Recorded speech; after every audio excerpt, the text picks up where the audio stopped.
count down the top 7 most shocking moments in gaming and review NHL 12. Plus games for cheap bastards, your emails, and a review of the bizarre Rock of Ages. X-Play starts right now.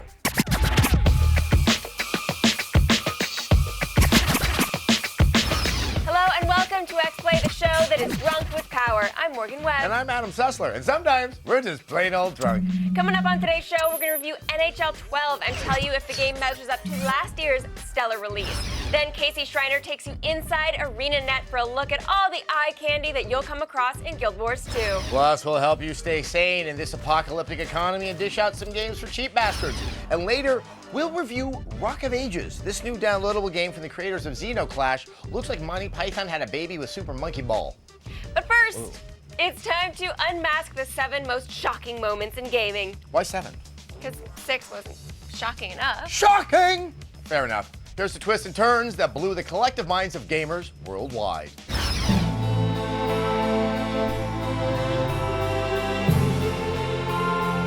Every once in a while, a video game will do something that will catch you off guard. Maybe it's a twist in the plot, a secret revealed, or an event so surprising you can't help but say, "What the f***?" Here are some of the most shocking moments in video game history. In Call of Duty 4, when the mission is named Shock and Awe, you better be prepared for the mission to punch you in the gut. When a Cobra pilot is shot down, you perform one of the most daring rescues of your life, and just when you think you're in the clear, this happens. Everyone hang on! That nuke just crushes every swell of hope and heroism you feel after that rescue, and it's a feeling that's hard to forget.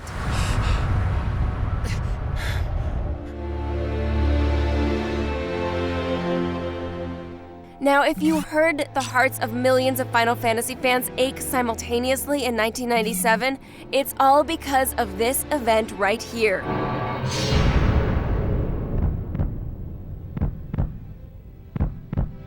The death of Aerith in Final Fantasy VII. It was at this moment that many teenage fans were robbed of their innocence and found that the world can be a cruel, cruel place. Strangely enough, sales of Black Eyeliner and Morrissey albums went up that year. Go figure.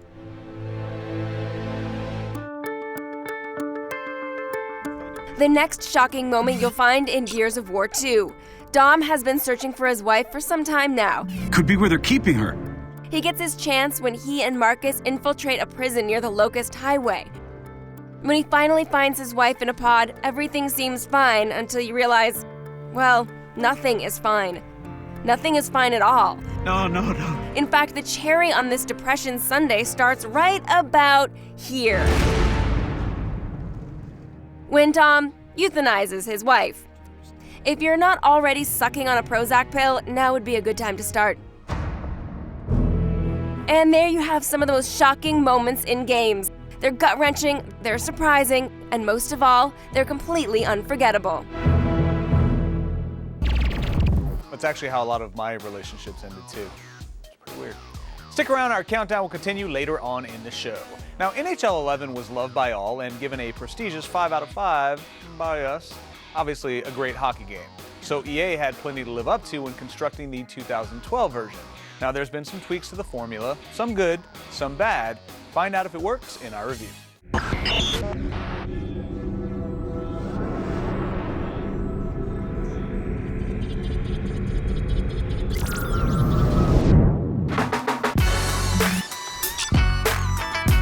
Lace up those skates and tape up those sticks, NHL 12 has arrived. It's hockey time, the most wonderful time of the year. Oui.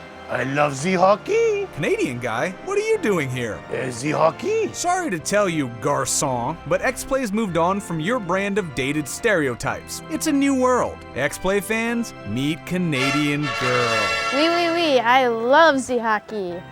Oui. What the? Last year's NHL 11 was the best game in the history of the franchise. That is no debate, and that puts a lot of pressure on NHL 12, but some nice additions have been added to Le Mix. The control scheme is the same as last year. Nothing wrong with that. No tutorials needed for the greatest game on ice. What's improved is the AI. Teammates are more helpful than the last time out. Nobody waits around while Ovechkin tries to score. This helps the game flow more than ever. The physics are better. The hard hits into the boards are as hard as ever and almost violent, as it should be. Wee, checking is key. If that's not enough, goalies are now part of the action. They can be screened, they can be hit, but they can hit back, which leads to goalie fights. The second greatest moment in hockey, after shootouts of course. Speaking of fights, Voulez-vous Oh non, non, non. un petit verre de, Non, non. un peu de, Oula, non. ou alors des... Oh ben non. NHL Network will be replaying that one. That is a fight worth watching again. legends are the hot thing in sports games these days since NBA 2K11 brought us the Michael Jordan Challenge. NHL 12 joins the trend and brings in some of the big names of the sport. How, Wah, and of course, the great one. Wee, Wayne Gretzky. While it's fun to play with some of the best to have played the game, we wish the legends could have been better. It'd be nice to play as Gretzky or Lemieux during their time era. Maybe next year. The best addition to NHL 12 just might be the ability to play as a female, something that's certainly been a long time coming. Wee, equality. NHL 12 isn't what NHL 11 was. That game was a huge leap forward. But there's no doubt hockey fans, sports fans, will love this game. NHL 12 gets 4 wees out of 5. That's right, our budget is so big now, we can afford to clear French songs. Nice. Coming up after the break, we're going to answer your emails and review Rock of Ages, which has nothing to do with that Tom Cruise movie. So none of the characters are going to be wearing platform shoes because they're short. It's not his fault. Plus, we've got Game for Cheap Bastards, a look at the art of Guild Wars 2, and our countdown of the 7 most shocking moments in gaming continues. We'll be right back.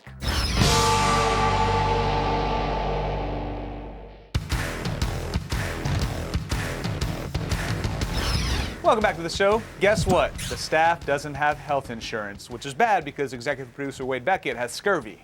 But I now have an iPad too. Coincidence? I don't think so. Let's open up the X-Play inbox.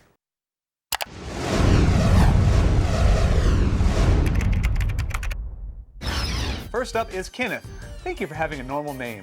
He wants to know, what was your worst raging moment in gaming? Mine actually, I think, was fairly recently. It's when I was reviewing Resident Evil 5. Yes. And Wesker, the final boss, it's not a spoiler. It was the most frustrating process I've ever gone through, but I needed to have that sense of closure. I already knew how I felt about the game, but it took me about 3 hours. My wife made me walk around the block because she thought there was going to be an aneurysm. Like, my face was red, the vein was popping. But you're also kind of a rageful gamer. Yeah, but this is like super rage. This is because it's so stupid. Oh, God. Now I'm angry again. I know, I'm actually not particularly a rageful gamer, but I really get frustrated when games kind of either take cheap shots or have sort of bad design and bad mechanics that make you not actually be able to win. There was a game for the PS2, gosh, I think it was the PS2 that I reviewed called the Crimson Tears. And the ceiling tiles would fall on your head in randomly generated dungeons, and they would just fall. And there was like no warning. And so you would just be like, la la la la, oh, I'm dead. La la la la, Yeah, but oh, trying I'm to dead. hit that spot on Wesker's back when there's your stupid AI companion is stupider than Come stupid. back to me! Come back to me! Before Adam dies.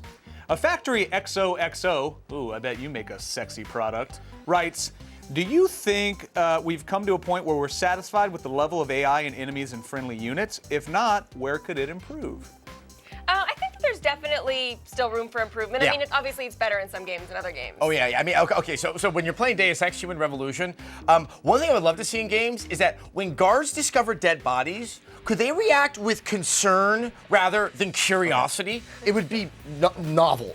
I do love that the guards will often find dead bodies and then forget about it 2 seconds later. Okay, And they if start- you saw a dead body, would you walk towards it? It just makes no sense. But I mean, a part of that is in service of the gameplay. Yeah, I know. Because if they find a body and now everything is alarm, then maybe it's not as fun for the gamer who just made one little mistake and now is never going to be able to finish the level. So Computers should be smarter than us. I can't believe that Adam lived through this segment. Well done, sir. Viewers, thank you for all of your questions. Remember, you can help us fill time by sending a question to xplay@g4tv.com, but be advised, we're probably going to mock your very weird name, A Factory XOXO. Guild Wars 2 still isn't out yet, so that means we get to tease you yet again and make the wait all the more unbearable. We sent the MMO Report's Casey Schreiner down to ENunn's offices for the 10th time so he could get a closer look at the game's visual design. We haven't seen him in months. No.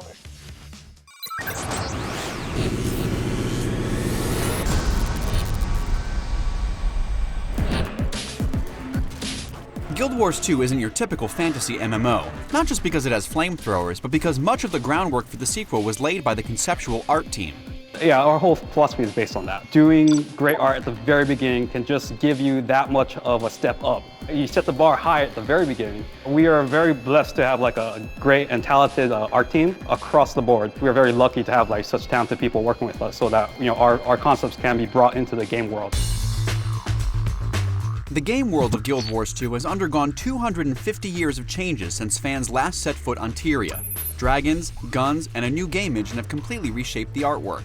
So how have you guys sort of updated the look and feel of the world? Over 250 years, yeah, everything just really just got bigger. When people go into Lion's Arch, they'll be pretty amazed about what happened in 250 years. There's a lot of landmarks in Old Ascalon that have been changed a lot with the presence of the Char. It was really free and really awesome to actually work on this.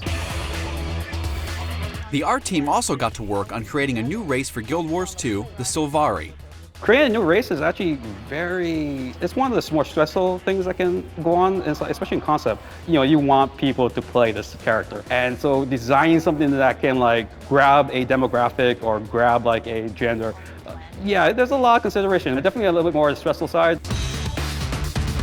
ENunnNet has stressed that Guild Wars 2 will be a more visceral MMO experience with a ton of new weapons in the game's arsenal. But making dragons and flamethrowers mesh takes a little artistic magic. We nudge things about a little bit, just to make things a little bit more, not so realistic per se, but a little bit over the top. Because I did see a giant cat walking around with a flamethrower. I saw an iceberg temple with polar bear warriors on it, so you're telling me there's something more strange than that? We take liberties with a lot of things, so we just like try to do it in the same style and try to make it not so much that pops too much. The lore helps a lot, and the world, and the fact that half-naked women can cast giant fireballs in the snow and not be cold can, helps out a lot. And that's what helps make the art of Guild Wars 2 so magical. Yeah, it's magic. You want to know why your ass isn't moving till the end of the show? Because we've got a review of the bizarre Rock of Ages on the way, games for cheap bastards, and the rest of our countdown of the top 7 most shocking moments in gaming. Stay right there. All of your ass. We'll be right back.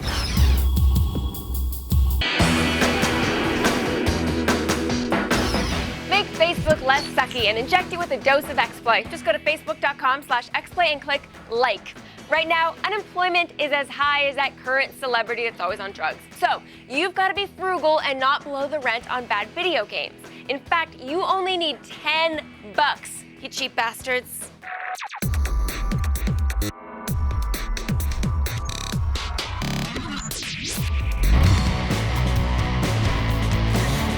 Sometimes we find something at the bottom of the bargain bin for $10.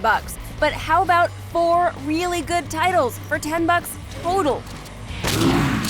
That's right, you cheap bastards. 4 games, $10, and you don't even have to leave your couch.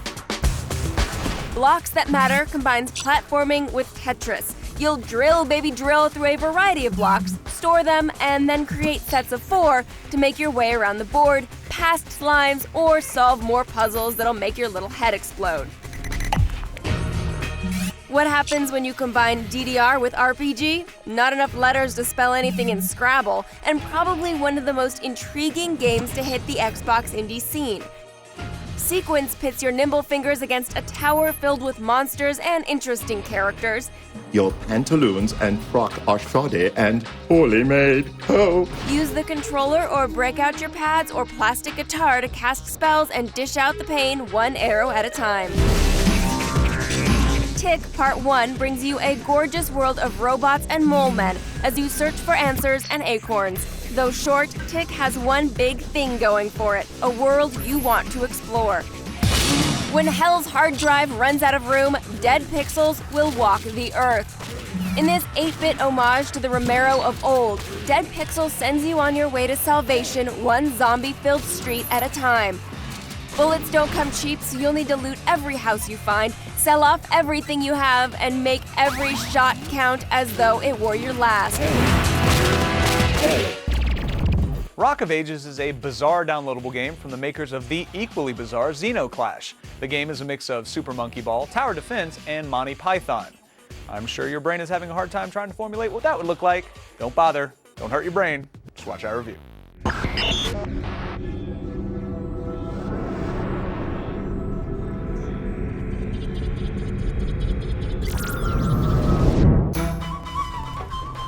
Ah, a man and his boulder. What else does he really need? Rock of Ages is a quirky game that blends tower defense with marble madness.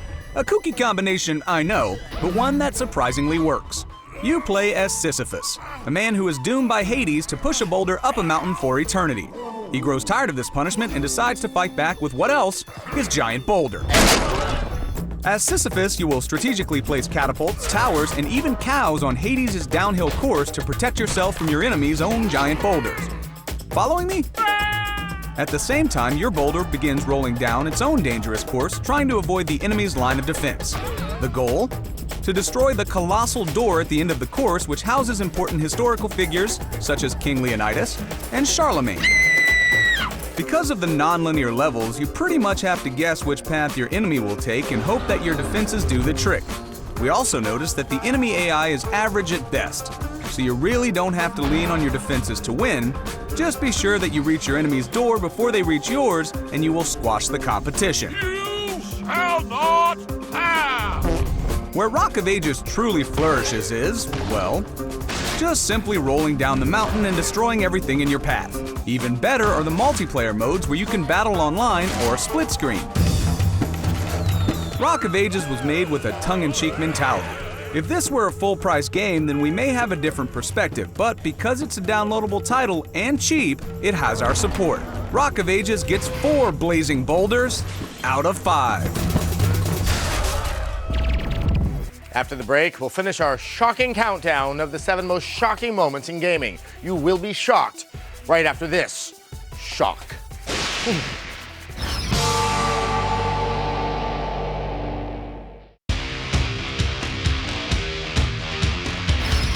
Welcome back. You know, there's nothing better than a good twist. Like finding out your best friend is a killer. Well, I'm the New Orleans Fat Nurse Strangler. Obviously, we've been over this. Even better, these shocking moments that had gamers picking their jaws off the floor. You know, Adam, I will kill again. While there are many moments that have amazed us in video games, there are just as many moments that have thrown us for a loop. Here are 4 more of the most shocking moments in video game history. In the first ever Metroid, you play as bounty hunter Samus Aran, a strong silent type not unlike Dirty Harry, who is called upon to hunt a dangerous band of space pirates. When all is said and done, it turns out this Dirty Harry from space is actually a Harriet. Between Samus's rockets and Dirty Harry's Magnum, I'm thinking Samus would win. Just a thought. Now, if you spent a better part of Knights of the Old Republic thinking, man, this Revan guy is a complete jerk, we can't blame you. With your character's memory gone, you are told that this Lord of the Sith unleashed an armada against the Republic and killed countless scores of Jedi. What really hit you hard, though, is finding out this. Yep, you were that jerk. It's still one of the most poignant twists in the game story ever. Even the combined power of the Jedi Council couldn't keep your true identity buried forever, could it? Speaking of twists, the next moment in gaming didn't necessarily go over so well with the fans. We have a problem. In 2001, Hideo Kojima and his team at Konami unleashed Metal Gear Solid 2. It sold over 7 million copies and had gameplay that critics the world over universally applauded. What wasn't applauded was the game's introduction of Raiden. You are now designated Raiden. Instead of playing the badass Snake we all knew and loved for most of the game, we got a whole lot of this. You know me? Thanks, Hideo. What the? And finally, our last moment may have a twist that might trump them all. 2/3 of the way into BioShock, you realize you are not your own man. Instead, you are nothing more than a pawn in Fontaine's plot to take control of the underwater city of Rapture, and it's all because of this phrase. Would you kindly? Powerful phrase. Familiar phrase. It's a phrase so innocuous, but so ingeniously woven into the game's narrative that we can't praise the game enough. To this day, that scene still gives us the chills. Can I get this? Would you kindly head to Ryan's office and kill the son of a bitch? Whether they appalled or enthralled you, these moments will forever go down as some of the most shocking moments in video game history. Thanks for everything, kid. Tomorrow on X-Play, a look back at Z targeting and rumble packs. The Nintendo 64 turns 15. Plus, we'll preview the HD remake of GoldenEye and review Star Fox 64 3D. Don't miss it. Plus the MMO report, which is over-encumbered. Thanks for watching X-Play. You know, it's got too much stuff on its back. Can't move. Definitely too much beard. Gotta drop something. Yeah. Shit.